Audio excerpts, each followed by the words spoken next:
This is a really rare and scary knee condition, so I've put a full article together. You got to read the article, which explains exactly what this is, but I'm going to try to still simplify and break this down into 3 parts for you. I'm going to try to break down what the heck I'm talking about, what to do when it happens, and then how to prevent it so it doesn't happen. Okay, so let's start. What the heck am I talking about? I'm talking about tibiofibular dislocation.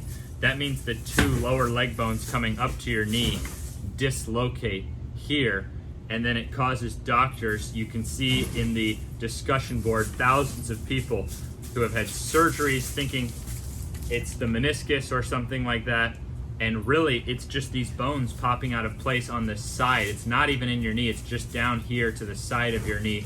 It first happened to me when I was 9 years old. When I was 9, I remember I was playing outside at school, and all of a sudden my knee, I heard a pop, and it would maybe bend about that far, and the knee just wouldn't bend any farther. And unless you've had this, you'll think it's something else, not know what I'm talking about, and that's what's so unfortunate, is that so few doctors know what it is. You can see in the discussion boards, even doctors themselves who had this didn't know what it was, and their doctor friends trying to tell them it's their meniscus or something like that. You'll see right in the article exactly what this is and how many people it really does affect.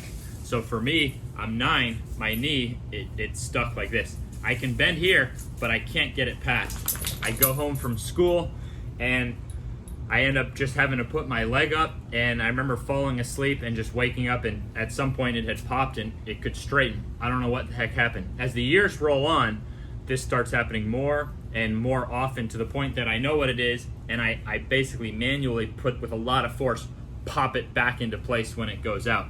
The problem is, over time, that gets more and more painful, and sometimes it wouldn't pop back in. You have to just wait it out. Some people have had to wait it out days, weeks, and because it literally is stuck right there. So you can't walk. It's extremely painful if you try to extend it. It literally doesn't extend because the bones are out of place. If you go to the ER, they have no idea what it actually is, and you're very likely to get an unnecessary surgery, which then what's really scary is you have the surgery, then it happens again, and you're like, holy shit, I just had surgery and it literally did nothing about this. And you'll see case after case after case of this.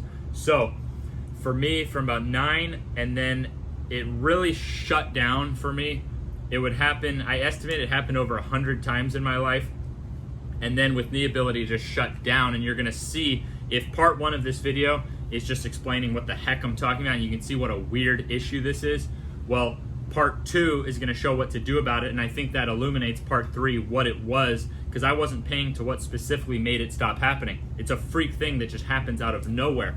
Well, it happens out of nowhere when you're maybe sitting kind of like in that like Indian style position, something like this, and all of a sudden it goes out.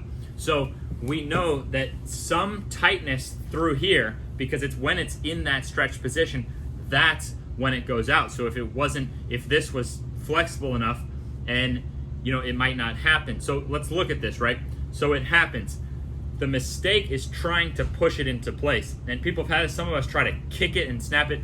Every time you try to get it into place with force, you cause damage in there that you know what I'm talking about. It's then sore after, and it gets tougher and tougher and tougher the next time to pop it into place. So the very simplest thing you can do to pop it in place, and it sounds crazy because if you've had this, I mean the first 100 times I had to pop it into place, and it was only one time when it wouldn't pop back in, and I was at my wit's end, and I was in so much pain from trying this over and over and over, thinking, what the heck am I gonna do? I can't even straighten my leg. I thought, well, if what made it happen was being in a position like that, maybe what will make it go away is being in a position like that. So we're talking, you can see here, we're talking about a stretch for that area. If you look at the foot, this gives you a better angle at I just sat like this, and before I knew it, it snapped back in place on its own, and I was completely celebrating, and I couldn't believe it was that simple to get it back in. But I had floss right before, which I'll go into, but if you're seeing this because your knee has popped out and it won't pop back into place, you will be shocked. And so many people who have figured out how to get it back into place sort of stumbled on this accidentally. The very same thing that led to it popping out, if you just sit in that position without force, it just pops right back into place. It's the most beautiful thing to find out when you're one of these rare people who has this happen. But If we also know that it's from tightness through there, well then I think, and what I did is I did this first. I flossed first, then I sat like this, popped back into place without pain, wasn't sore after. So with the floss band, you want to start below the kneecap, but you definitely want to get, so you're putting that tension. Okay, we're pinning down the patellar tendon. We're pinning down the patella and the kneecap. And then we're actually pinning down where the IT band comes in and the hamstring tendons come in. So notice we're getting nice and high up here. Now, actually when you're in this condition, you'll be like this. Like it won't even be able to, you won't even be able to extend. It'll be like this and it's stuck like that, and that's okay. You're just gonna strap up like this. And then sometimes people assume when they start flossing here, they assume that it's like supposed to be really painful to bend all the way down. And yeah, it might start by hurting, but once you get more flexible, it actually gets easier and easier to the point where getting that full bend doesn't actually hurt so bad. I'm not saying it's comfortable, but you might start out and you might think you can only bend to there, and over time it loosens that stuff up. So I do think that if you're someone with this condition, I think that a once a week, I think you can floss every other day. I mean, you could probably do it daily, but I think you floss every other day.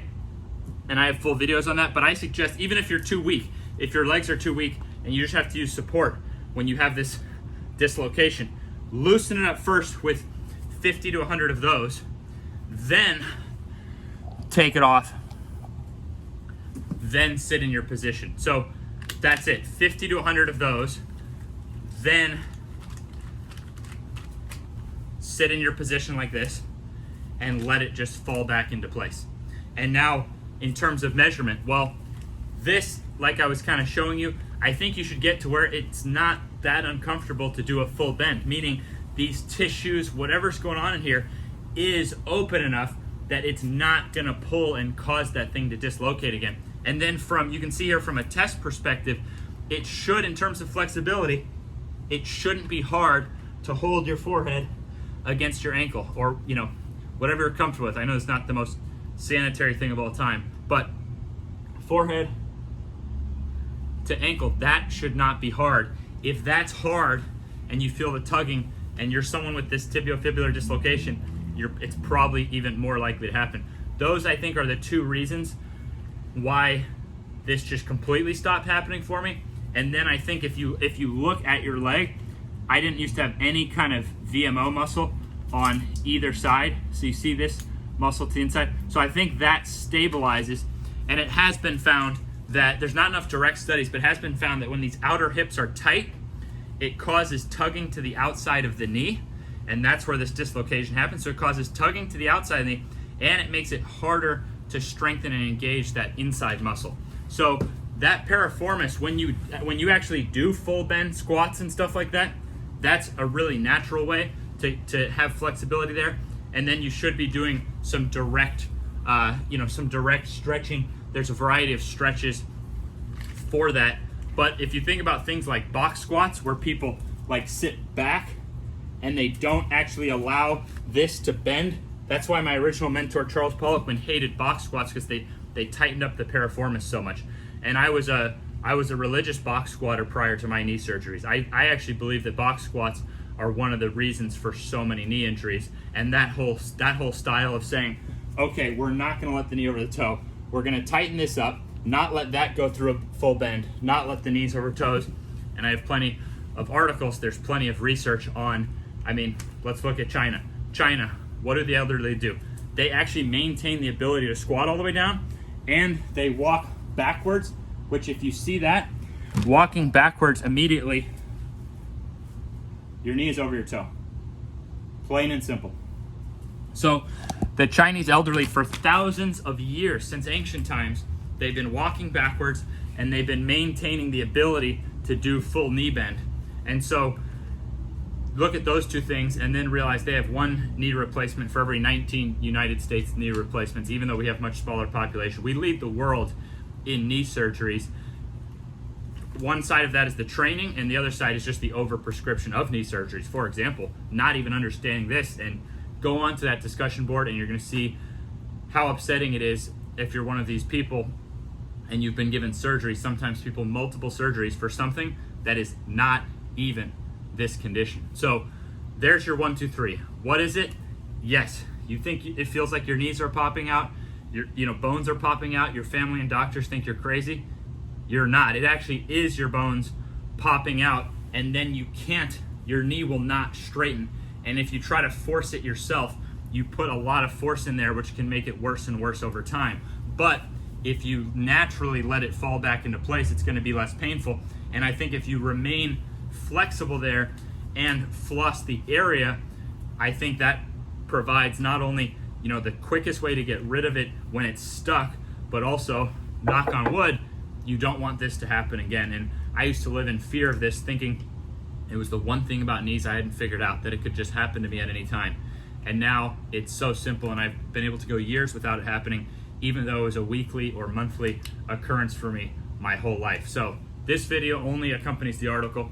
Look at the article, you'll see the images. If you're someone who's had this, it's so rare. I've only met 4 people in person, so definitely shoot me a message, drop me a comment, something. Let me know you're out there, because I want to know that people are getting this solution, because we do know that thousands of people have this. I want everyone to know who has it, what to do when it occurs, and how to get rid of it, and not have to, by knowing what it is, not wind up in a super terrible situation where you're getting unnecessary surgery for something that's not even this condition. All right, I hope this helps the few people out there who have this, and stay in touch.